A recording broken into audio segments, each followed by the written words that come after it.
Today we are making magic cookie bars. Now, this is an old-fashioned classic recipe, and you may have heard it referred to as Hello Dolly bars or even 7-layer bars.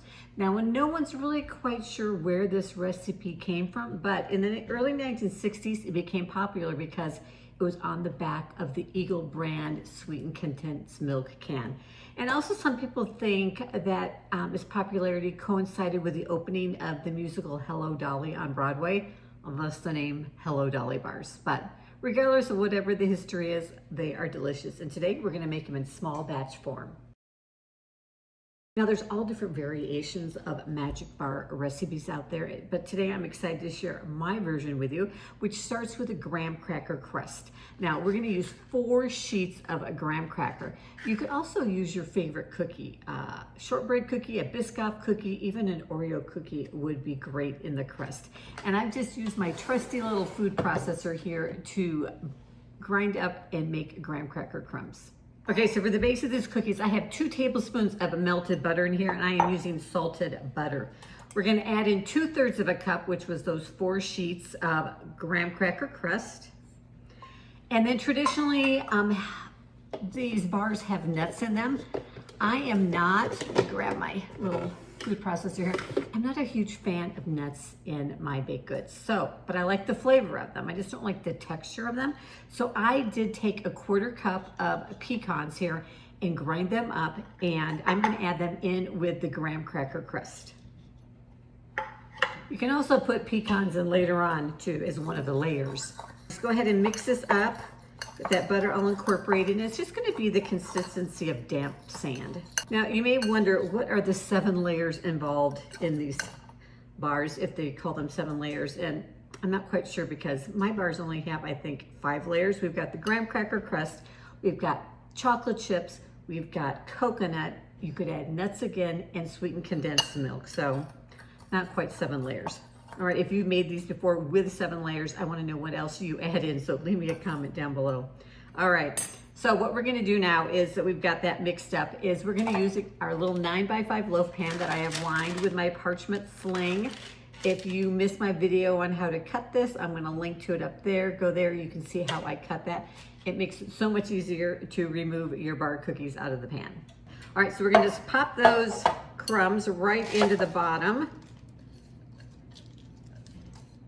of this pan, and then just go ahead and use your hand to flatten them into a nice even layer.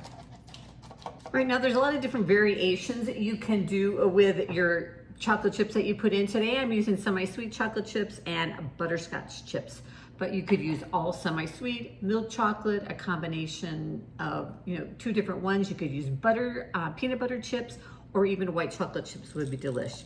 So let's just go ahead and sprinkle those over the top, and then the butterscotch. All right, now, if you were gonna add nuts in, you could add in another 1/4 cup of chopped pecans, walnuts, macadamia nuts, whatever kind of nut you like. And then we're gonna use sweetened, flaky coconut. And if you're not a coconut fan, you can totally leave this off.